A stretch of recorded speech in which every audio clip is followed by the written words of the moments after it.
મને મારા 2-3 મિત્રોના ફોન આવ્યા હતા કે ટીઆરપીમાં આવી રીતે આગ લાગી છે, તો માનવતાની દ્રષ્ટિ સમજો આપ કે મિત્રતાની દ્રષ્ટિ સમજો, મારે અહીંયા જવું પડે. અને હું ત્યાં સ્થળ ઉપર પહોંચ્યો હતો. એમને એમ થયું કે આ એમના ઓનર છે, યા કોકે એમને એમ કીધું કે આ રિલેટિવ છે, કોકને એમ મને સાંભળવામાં આવે છે કે એમના ભાઈ છે. જબકી તમે મારા ડોક્યુમેન્ટ જોઈ શકો છો. દૂર દૂર સુધી મારે ટીઆરપીને કંઈ લેવા દેવા નથી. માનવતાની દ્રષ્ટિએ હું ત્યાં ગયો તો અને મારી સાથે આવી રીતે અંકુરભાઈ જૈન પર મારું ડોક્યુમેન્ટમાં અંકિત સંપતલાલ સાંઠલા નામ છે. હાલમાં જ એક એવું કરુણતા જેવું રાજકોટમાં એક વસ્તુ થઈ હતી, આગ લાગી હતી અને ટીઆરપીમાં ઘણા લોકોનું મૃત્યુ પણ પામ્યું છે. એમાં ખાસ કરીને તમારો એક ફોટો વાયરલ થયો છે, જે યુવરાજસિંહ સોલંકી તરીકે આપ ઓળખાવો છો. આપ કોણ છો, શું કહેશો પહેલા? હું માનવતાની દ્રષ્ટિએ મને ખબર પડી કે ટીઆરપીમાં આગ લાગી છે અને હું સ્થળ ઉપર પહોંચ્યો. અંદર હું બધું જોતો હતો. કારણસર કોઈને સાહેબોને કે મિસકમ્યુનિકેશન થયું હશે ઓર એને એમ લાગ્યું કે આ ટીઆરપીના માલિક છે ઓર મને આવી રીતે પકડવામાં આવ્યું. પછી મેં એમને રિક્વેસ્ટ કરી કે હું ઓનર નથી, પર હું પોલીસથી કે મીડિયાવાળાઓથી કોઈથી બી નારાજ નથી, પણ ત્યાં જે વર્તન કરવામાં આવ્યું પ્લસ ત્યાં જે હું સ્થળ ઉપર એમને રિક્વેસ્ટ કરતો હતો પહેલાં મારી વાત સાંભળો, મારી કોઈ વાત સાંભળવામાં ન આવી, એ મને કોઈ તકલીફ નથી. ત્યાંથી મને ક્રાઇમ બ્રાન્ચે લઈ જવામાં આવ્યા હતા. 10 મિનિટમાં બધું સોલ્વ થઈ ગયું હતું. કોઈ મારી સાથે કોઈ બીજું કોઈ એમને ગેરવર્તન ત્યાં કે એવું કંઈ કર્યું નથી. મને એ કોઈ બી જાતનું મને પ્રોબ્લેમ નથી. બટ હું રાજકોટ, ગુજરાત, દેશ વિદેશના બધા મીડિયા પાર્ટનર હોય કે દરેક જે આ મારા સાથે જે આ આરોપી ગણવામાં આવે છે મને, અને મારું ફોટો જે કાયમસર તીવ્ર ગતિથી જે વહી રહ્યો છે બધા ચેનલોમાં, બધી જગ્યા ઉપર કે આરોપીમાં મારું ફોટો આવે છે કે આ આરોપી છે અને મને બતાવવામાં આવે છે યુવરાજસિંહ. તો આજે કોઈ બી વ્યક્તિ હોય તો મને એ યુવરાજસિંહ સમજશે તો એ મારી જાનને જોખમ છે, મારા ફેમિલીના માટે ખરાબ છે, મારા અંગત માટે ખરાબ છે. આજે હું એક જૈન પરિવારનો દીકરો છું. મારું આજે કપડાનો ધંધો છે. હું બી એક નામ, ઇજ્જત, શોહરત લઈને બેઠો છું. તો હું મીડિયા પાર્ટનર હોય કે મારા પોલીસ સાહેબો હોય, હું બધાને એટલી જ રિક્વેસ્ટ કરું છું કે આપને આખી ખાતરી લેવી જોઈએ. મને મારું નામ પૂછવું જોઈએ, તમારે હકીકત શું છે એ જાણવી જોઈએ. અને આ જે વિડીયો મારો વાયરલ થયું છે, આ ફોટા જે થયા છે, હું બધાને નમ્ર વિનંતી કરું છું કે આ તીવ્ર ગતિથી આ વિડીયો મારો વાયરલ કરો. પ્લસ જે આ ખોટા રીતે મારો ફોટો બતાવવામાં આવ્યું છે, બધાય આપ સાથે રહીને આ ફોટો ડિલીટ કરાવશો ઓર મારી મદદ કરશો. ધન્યવાદ. સાદર જય જિનેન્દ્ર. તમે ક્યારે અહીંયા પહોંચ્યા હતા અને શું કામ પહોંચ્યા હતા? મને મારા 2-3 મિત્રોના ફોન આવ્યા હતા કે ટીઆરપીમાં આવી રીતે આગ લાગી છે, તો માનવતાની દ્રષ્ટિ સમજો આપ કે મિત્રતાની દ્રષ્ટિ સમજો, મારે અહીંયા જવું પડે.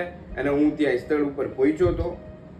અને શું કામ તમને અહીંયા પકડવામાં આવ્યા? કે તમને એમ કીધું કે ભાઈ તમે ઓનર છો કે? એમને એમ થયું કે આ એમના ઓનર છે, યા કોકે એમને એમ કીધું કે આ રિલેટિવ છે, કોકને એમ મને સાંભળવામાં આવે છે કે એમના ભાઈ છે. જબકી તમે મારા ડોક્યુમેન્ટ જોઈ શકો છો. દૂર દૂર સુધી મારે ટીઆરપીને કંઈ લેવા દેવા નથી. માનવતાની દ્રષ્ટિએ હું ત્યાં ગયો તો અને મારી સાથે આવી રીતે થયું. ખાસ તો એક વાત કરવામાં આવે કે જે તમે દ્રશ્યો જોયા, કઈ પ્રકારના દ્રશ્યો? એ હું આપને વ્યક્ત ન કરી શકું. હું જે નજરની સામે મેં જોયું છે એ મારી અંતરની ભાવના જ આપને હું કોઈ બી એક શબ્દ ન કહી શકું. હું બહુ દુઃખ વ્યક્ત કરું છું. આ માટે બહુ દુઃખ વ્યક્ત કરું છું. કેવું લાગે છે આપના પરિવારને કે આપનું એક નામ આવ્યું છે ને કઈ રીતના આપ શું પેલા બિઝનેસ કરો છો? પેલા તો મારું કપડાનો ધંધો છે. ફોરમેન કરીને મારી આખી બ્રાન્ડ છે અને દિવાનપરા રોડ ઉપર જૂની ખડપીટની સામે મારી સ્ટોર છે અને હું આવી રીતે સ્ટોર ચલાવું છું. પરિવારનું શું કહેવું છે? પરિવારના લોકો, મારા દાદીમાં આપને દેખાય છે અને મારી મધર, મારા સિસ્ટર, મારા વાઈફ જે અત્યારે મુંબઈ છે, બધા બહુ ટેન્શનમાં આવી ગયા કે આ કઈ રીતે આમ થઈ ગયું, તમારો ફોટો કઈ રીતે. મને ઓછામાં ઓછા દેશ વિદેશમાંથી 10,000 થી 15,000 ફોન 1.5 દિવસમાં રિસીવ કરવામાં આવ્યા. આજે હું કપડાનો વેપારી છું તો સ્વાભાવિક છે મારું દેશ વિદેશમાં નેટવર્ક હોય, દરેક જગ્યા इंटरनेशनल कॉल મને આવ્યા कि ये क्या हो गया आपके साथ अंकुर भाई, आप इतने डिसिप्लिन, आप इस तरह से कभी कोई पिक्चर में नहीं हो सकते हैं.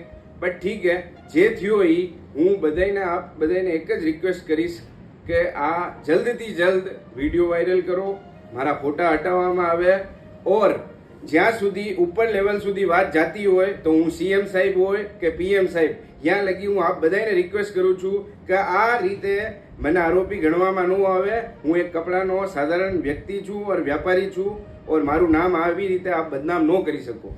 ખાસ તો એક વાત કરવામાં આવશે કે જે કરુણતા તમે જોઈ છે, કરુણતાને તમે કઈ રીતના દર્શાવશો કે એક લોકોને, એક તમારું નામ તો ઠીક છે પણ પરંતુ એક લોકોને એક આપના પ્રત્યે એટલો ભય એટલો રહી ગયો છે કે આ ઓનર છે, કઈ રીતના જોવો છો?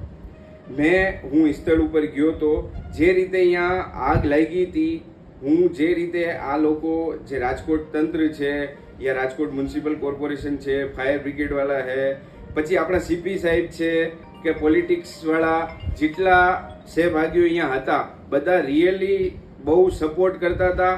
પણ જે રીતે મેં અહીંયા આ બધું લાશ જે લોકોની નીકળતી હતી એ બહુ જ મતલબ શબ્દ નથી મારી પાસે જે હું આપને કહી શકું, પણ બહુ દુઃખદ ઘટના થઈ છે. પોલીસનું શું કહેવું હતું? મારી એવી જો કે કોઈ ત્યારે સ્થળ ઉપર એવી કોઈ વાત નહોતી થઈ હતી, પણ મને ડાયરેક્ટલી એમને અટેમ્પ કર્યા હતા અને મેં એમને સમજાવવાની કોશિશ કરી હતી, પર એ જે વ્યાપારીના નીતે મેં એક બહુ ડિસિપ્લિનથી એમને રિક્વેસ્ટથી કીધું કે આપને અગર મારાથી કંઈ કન્ફ્યુઝન છે તો હું આપના સાથે આવવા માટે તૈયાર છું.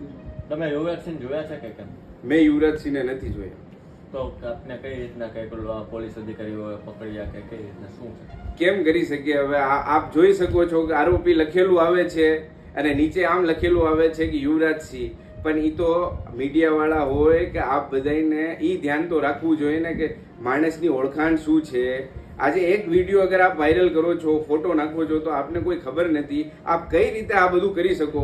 હું ધારું તો બધી રીતનું કેસ કરાવી શકું, માનહાનિનો કેસ કરી શકું બધા મીડિયા પાર્ટનરમાં જ્યાં લગી આ બધું વિડીયો વાયરલ થયું. બટ મારે એવું કંઈ કરવાનું નથી. બટ રિક્વેસ્ટ એક જ કરું છું આપ બધાને કે જલ્દથી જલ્દ આ વિડીયો હટાવો આપ, અને મારા સાથ સહકારમાં આપ મને રક્ષાપૂર્વક થાઓ. અને કમિશનર સાહેબને બી એક જ રિક્વેસ્ટ કરીશ કે મારી આ 8 થી 10 દિવસ માટે મને કંઈ સિક્યુરિટી મળે એવી આપથી હું આશા રાખું છું.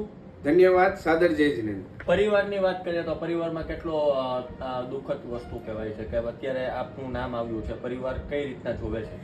મારું નામ આવ્યું એનાથી એ લોકોને બહુ દુઃખ થયું, પર એનાથી બી વિશેષ જે આ ઘટના થઈ, આ બહુ દુઃખદ ઘટના થઈ છે. પરિવારમાં અમારે બધાને બહુ દુઃખ લાગી ગયું કે અમારા બાળકનું આમાં કઈ રીતે નામ આવી ગયું, આરોપીમાં નામ આવી ગયું કે જે વ્યક્તિ કોઈ દિવસ શોરૂમથી ઘરેથી શોરૂમ આવવા વાળો વ્યક્તિ, ઓર એને આવી રીતે બદનસીબીમાં આરોપી ગણવામાં આવે છે તો બહુ ટેન્શનમાં છે. બટ હું આપ બધાથી રિક્વેસ્ટ કરું છું કે અમારા હેલ્પફુલ થાય આપ.